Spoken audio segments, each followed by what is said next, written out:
परम आदरणीय धार्मिक सज्जन वृंद,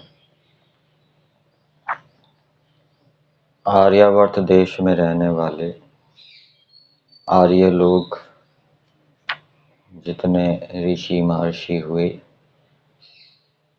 वे सब गाय को सर्वोत्तम मानते थे। इस विषय में महर्षि दयानंद जी अपनी गो करुणा निधि पुस्तक में लिखते हैं और उसका क्या कारण है वो भी बताया गया है। पुस्तक में दिया है, यद्यपि गाय के दूध से भैंस का दूध कुछ अधिक और बैलों से भैंसा कुछ न्यून लाभ पहुंचाता है, अर्थात भैंस से दूध अधिक तो मिलता है मात्रा में, और जो भैंसा होता है वो बैल की अपेक्षा कम लाभ पहुंचाने वाला होता है। तदपि अर्थात फिर भी जितना गाय के दूध और बैलों के उपयोग से मनुष्यों को सुखों का लाभ होता है, उतना भैंसियों के दूध और भैंसों से नहीं। क्यों, इसका कारण आगे बताया जा रहा है। क्योंकि जितने आरोग्य कारक और बुद्धिवर्धक आदि गुण गाय के दूध से होते हैं, उतने भैंस के दूध और भैंसे आदि से नहीं हो सकते। इसलिए आर्यों ने गाय सर्वोत्तम मानी। महर्षि दयानंद जी का गाय आदि प्राणियों पर प्रीति थी, प्रेम था, और प्रीति प्रेम का कारण होता है उपकार। दूसरे प्राणियों से जो हमें लाभ हो रहा है, सुख मिल रहा है, उपकार हो रहा है, उनके ऊपर जब हम विचार करते हैं तो प्राणियों के प्रति प्रीति भाव उत्पन्न होता है। तो गाय आदि प्राणियों से हमें क्या उपकार होता है, कैसे सुख मिलता है, ये बात भी महर्षि दयानंद जी गो करुणा निधि पुस्तक में लिखते हैं। पुस्तक में दिया है, इसीलिए यजुर्वेद के प्रथम ही मंत्र में परमात्मा की आज्ञा है कि, यजुर्वेद का पहला मंत्र है ईशे त्वोर्जे त्वा, तो उसमें एक अंश आता है अग्नया यजमानस्य पशून पाही।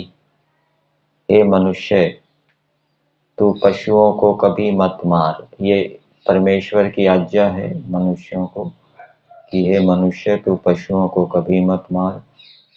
और यजमान अर्थात सबको सुख देने वाले, यजमान का अर्थ क्या किया, सबको सुख देने वाला जो मनुष्य है उसको यजमान कहा है। तो सबको सुख देने वाले मनुष्यों के संबंधी पशुओं की रक्षा कर, जिनसे तेरी भी पूरी रक्षा हो गई। तो पशुओं की रक्षा करेंगे तो रक्षा करने वाले की भी रक्षा होगी।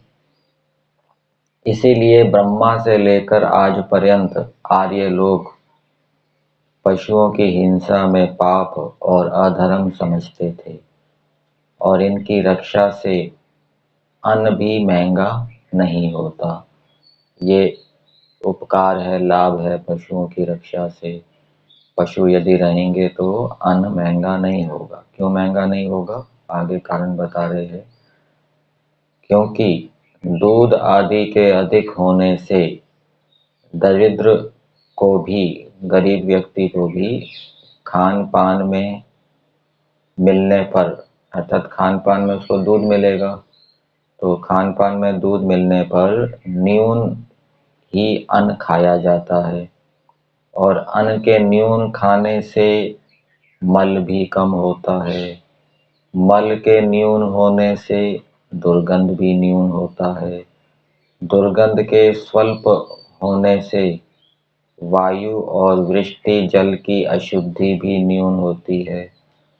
उससे रोगों की न्यूनता होने से सबको सुख पहुंचता है। तो ये लाभ, ये उपकार गाय आदि प्राणियों की रक्षा से बताया गया है। फिर आगे दिया है, इससे यह ठीक है कि गौ आदि पशुओं का नाश होने से राजा और प्रजा का भी नाश हो जाता है, क्योंकि जब पशु न्यून होते हैं तब दूध आदि पदार्थ और खेती आदि कर्मों की भी घटती होती है। दूध आदि पदार्थ भी कम हो जाते हैं, खेती कम हो जाती है। देखो, इसी से जितने मूल्य से जितना दूध और घी आदि पदार्थ तथा बैल आदि पशु 700 वर्ष पहले मिलते थे, उतना दूध, घी और बैल आदि पशु इस समय 10 गुने मूल्य से भी नहीं मिल सकते। कमी हो गई तो महंगाई बढ़ गई।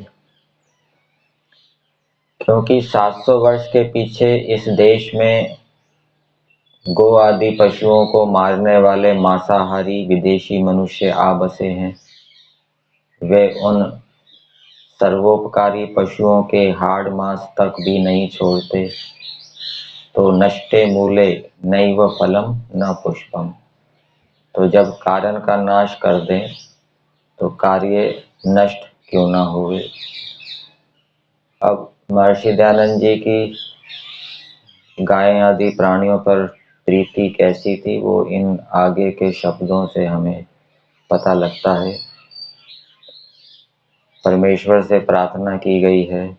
परमेश्वर से महर्षि दयानंद जी प्रार्थना कर रहे हैं कि हे परमेश्वर, तो क्यों इन पशुओं पर जो कि बिना अपराध मारे जाते हैं दया नहीं करता?